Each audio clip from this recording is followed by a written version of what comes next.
Ah, de quoi me plaindre un peu. J'avais un petit peu peur avec l'épisode précédent, mais non, il y a toujours de ça, il y a toujours de ça. Et le problème vient du fait que j'ai signalé avant, comme quoi on a des personnages centraux, lorsqu'on est du côté du bien, pas particulièrement folichons de base.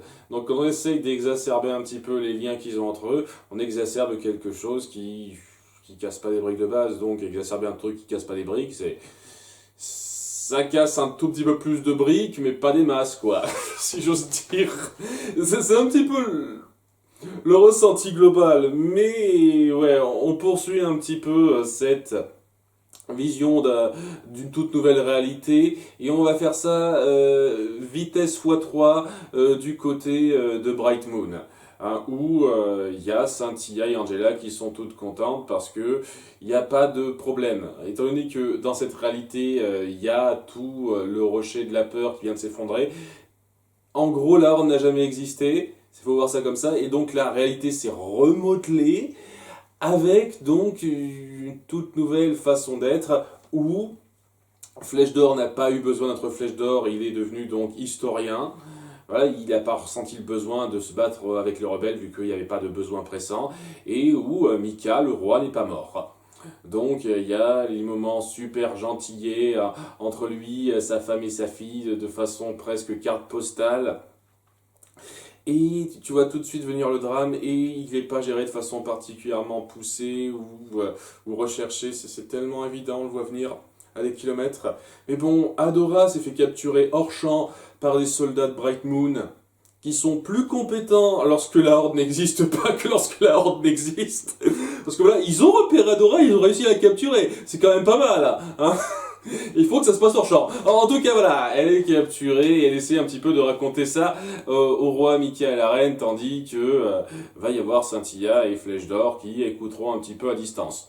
Et donc, elle racontera la vérité, hein, donc la réalité s'effondre, il y a des tonnes de choses qui vont mal, et bien entendu, quand tu racontes un truc aussi gros comme ça, on te croit pas, même quand tu es sous le coup d'un sort de vérité.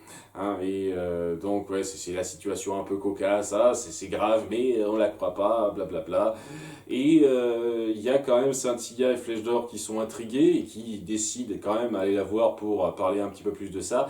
Et étant donné qu'elle croit vraiment que son père ne peut pas se tromper en magie, vu que c'est lui qui a lancé le fameux sort de vérité, si elle dit la vérité, mais qu'est-ce que ça veut dire?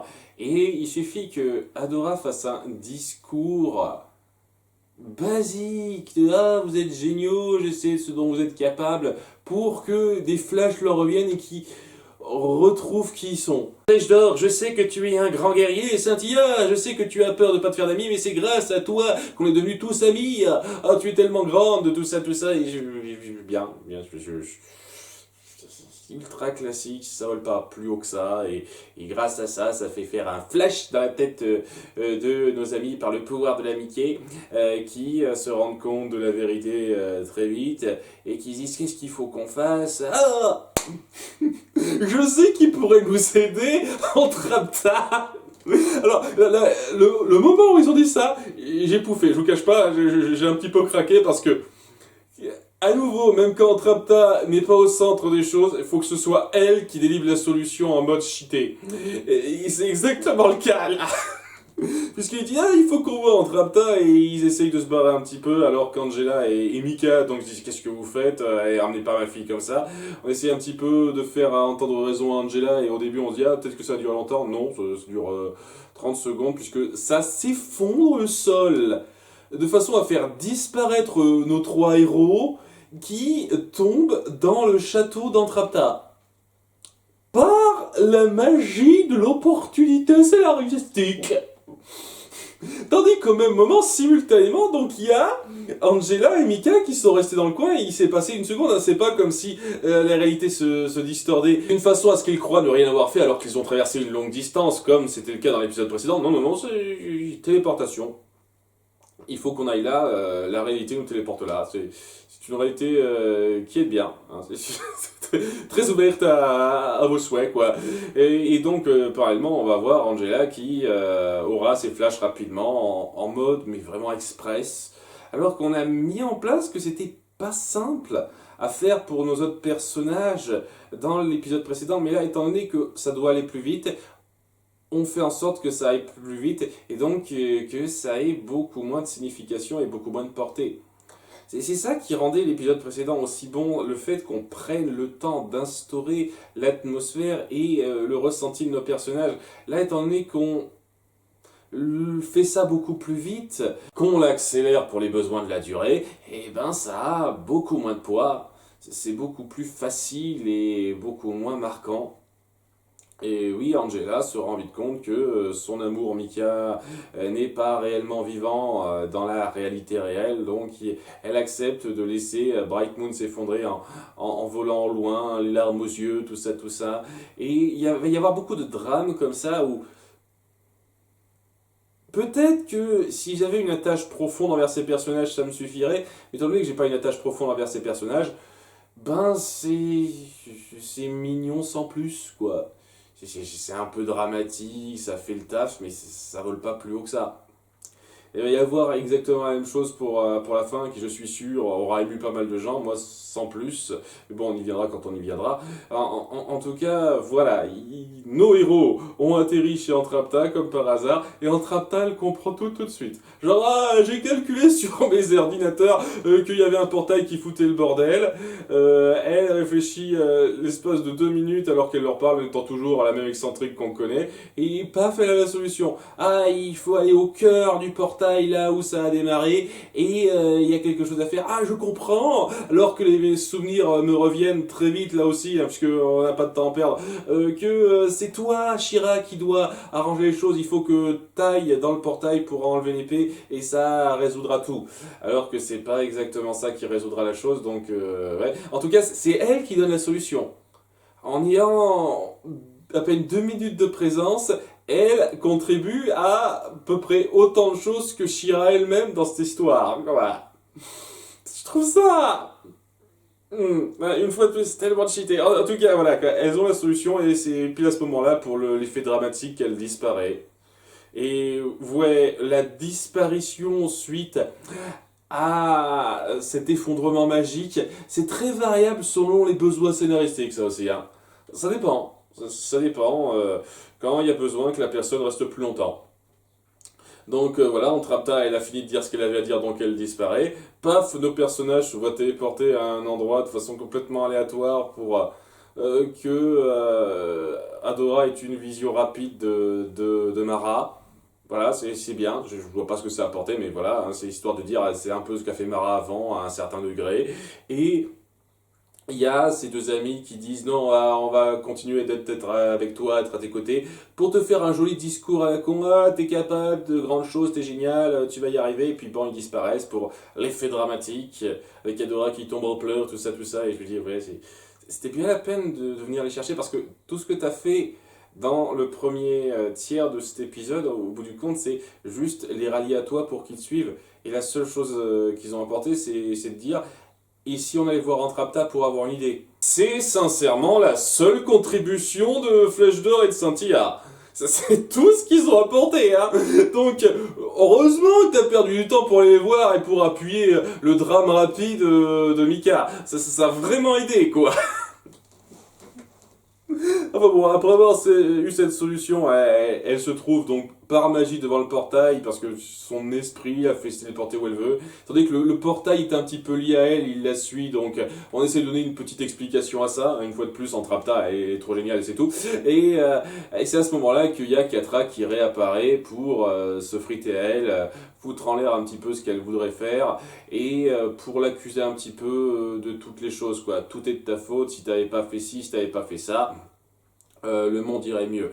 Et c'est là qu'elle finit par lui rabattre son caquet à Dora en disant non, c'est pas ma faute, j'ai fait ce qu'il y avait de mieux, c'est pas de mon fait toutes les mauvaises choses qui se sont passées, c'est toi qui as amené ça et il faut arrêter de rechercher un coupable à tes choix, c'est tes choix qui t'ont mené là où t'es.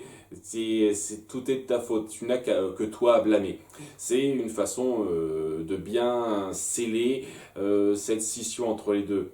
Hein, de façon claire et définitive. Une fois de plus, hein, dans la logique de la mise en scène, c'est clairement le cas. Et c'est plutôt efficace. Voilà, c'est cette espèce de confrontation où, en se battant, elle se téléporte une fois de plus via cette espèce de réalité qui s'effondre d'un endroit à un autre qu'on a déjà vu avant dans la série. C'est bien fait.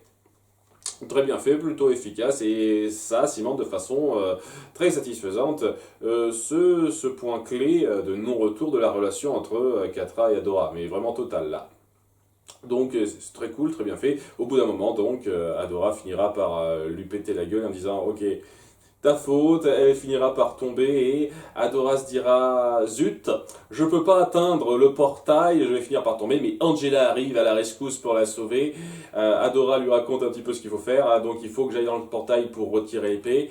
Par contre, j'ai le sentiment que je vais pas pouvoir en sortir. Hein. Si je dois retirer l'épée, je vais subir un petit peu les conséquences, et c'est là qu'Angela se dit tu sais quoi, je suis une lâche. Je n'ai jamais vraiment été proactive dans mon rôle. Et je suis sûr que ce simple discours suffira à justifier tous les épisodes où j'ai servi à rien, où j'étais une plaie jusqu'à présent. Rien que de faire ce discours-là, je suis sûr, j'espère que les spectateurs apprécieront ça. Et ils se suffiront de ça pour justifier ma non-contribution totalement insultante jusqu'à présent, maintenant que je reconnais. Alors, maintenant que je reconnais, c'est le moment idéal pour faire un sacrifice. Tu diras, ma fille, que je l'aime. Elle a été beaucoup plus courageuse que moi. Celle qui a toujours désobéi à mes ordres stupides. Donc, je vais me sacrifier. Je fonce dans le portail pour lâcher l'épée à ta place. Elle est capable de faire ça parce que je suis pas une princesse plus puissante. Aussi, ça aide bien qu'elle résiste beaucoup plus longtemps que toutes les autres princesses à ce fameux rayon qui est censé vous désintégrer de la réalité. Hein. Apparemment, l'âge aide bien. On va dire que là, j'aime bien. Hein, je peux accepter vaguement ça. Enfin bref, elle se sacrifie en retirant l'épée. C'est dramatique, c'est fort. La musique est bonne autour de ça. Et je suis désolé, non. Ça me fait pas un grand effet. Je dis pas une seule seconde que c'est pas un tout petit peu émouvant. Ça l'est un petit peu. La mise en scène est acceptable. Mais vous avez tellement peu appuyé ce personnage, ses considérations, et à chaque fois c'était un gros boulet. Le fait de faire un petit discours ne va pas justifier toute la perte de temps qu'elle a causée et les relations sans intérêt qu'il y avait entre elle et sa fille. En gros, c'est les peu de choses qu'on a vues sur elle, quoi. Il y a un tout petit peu avec Sorcier-là. Peut-être qu'on reviendra un petit peu sur Sorcier-là. On verra. En tout cas, ouais, ce sacrifice, étant donné que ça part d'un personnage dont j'en ai pas eu grand chose à secouer durant les 3 saisons qu'on a eues, il me fait pas un énorme effet. Et c'est important quand même de faire un énorme effet pour ça. En tout cas, grâce à ça, l'épée est retirée du portail. Angela est donc prise dans cette fermeture au second plan du portail, parce que le portail il existe ailleurs dans la vraie réalité, donc c'est un peu bizarre, enfin c'est un détail ça. Bref, elle disparaît donc Angela. She-Ra finit par se reformer grâce à son épée. Elle rematérialise la réalité telle qu'on la connaît en détruisant le portail qui a été créé pour empêcher les hordes d'Hordak de venir. Et dans ce tumulte, il y a tout le château, tout le rocher de la peur qui semble s'effondrer. Pour de vrai cette fois, pas seulement par rapport à une réalité, mais vraiment s'effondrer physiquement. Et Catra et Hordak qui s'échappent. Voilà, alors que Catra et Adora se lancent un dernier regard de façon à dire oui, c'est plus la peine quoi. Hein. Il n'y a plus rien entre nous, c'est juste totale relation ennemie finie. Hein. Donc c'est bien, hein, c'est clair. Et donc nos héroïnes se barrent rapidement avec les 3 autres princesses qui étaient là, Glacia donc, Jasmine et Sirena, histoire de dire qu'elles étaient là une fois de plus. Et tout le monde est content. Et c'est juste après coup que Adora finit par se rendre compte. Ah, une seconde. Ouais, Angela est morte. Il faut que j'en parle un petit peu rapidement à Cynthia. Donc elle en parle très vite. Et quand je dis très vite, c'est très vite. Angela était très courageuse, elle nous a sauvés. Elle comprend la chose. Elle pleure rapidement. Tout le monde fait un pseudo-câlin rapide. Et ça manque de temps pour appuyer la chose. La mise en scène est très typique et il n'y a rien qui démarque ça. Je suis désolé, mais si vous voulez que j'ai une attache particulière, vraiment un ressenti profond pour ce genre de mise en scène, soit il faut faire ça avec des personnages qu'on a bien développés avant, Et je suis désolé, je trouve pas que Scintilla soit un personnage génialissime et j'ai jamais trouvé Angela très intéressant. Donc ouais, son sacrifice il est sympatoche, sympatoche. Il est émouvant le peu que ça vaut, mais ça vaut pas grand chose. Mais surtout, vous faites pas de la mise en scène très recherchée, très poussée. Vous faites du strict minimum. Genre je te fais un câlin, on pleure 3 secondes, tout le monde se regroupe rapidement, ah, c'est triste et puis voilà. Donc, je suis désolé, je vais pas chialer, hein. C'est pas ça qui va me faire chialer, hein. Tant mieux si vous avez chialé, hein. C'est super pour vous, mais pas moi, hein. Il en faut un petit peu plus, hein, en termes de mise en scène. Et pour finir, on a un cliffhanger de fin de saison où les troupes d'Horde Prime, semble-t-il, hein, c'est bien Horde Prime, hein, si je me trompe pas, ont fini par repérer le signal du portail. Ils n'ont pas entré dans le portail, mais ils ont repéré le signal avec leur grande flotte spatiale et ils semblent être partis pour se diriger vers ce signal. Donc on s'attend à ce que les grandes troupes de la mort arrivent incessamment sous peu et ce sera le bordel et difficile à gérer. Donc c'est très bien, pas mal du tout comme cliffhanger, c'est un bon épisode sans plus. Et je suis désolé, je trouve que beaucoup de choses vont trop vite, qu'on repose sur quelques petites facilités, pas autant que d'autres épisodes, mais quand même quelques petites facilités. Et ouais, les drames, comme je l'ai dit, qu'on met en place, ils n'ont pas autant de poids parce que les personnages sont pas les plus extraordinaires qui soient et parce que la mise en scène fait le strict minimum. Et ça suffit pas pour considérer ça comme étant excellent, hein, vraiment pas. Mais c'est bien pour terminer cette saison. Et ouais, pour autant que je me suis plaint, j'irai jusqu'à dire que techniquement c'est la meilleure saison du lot.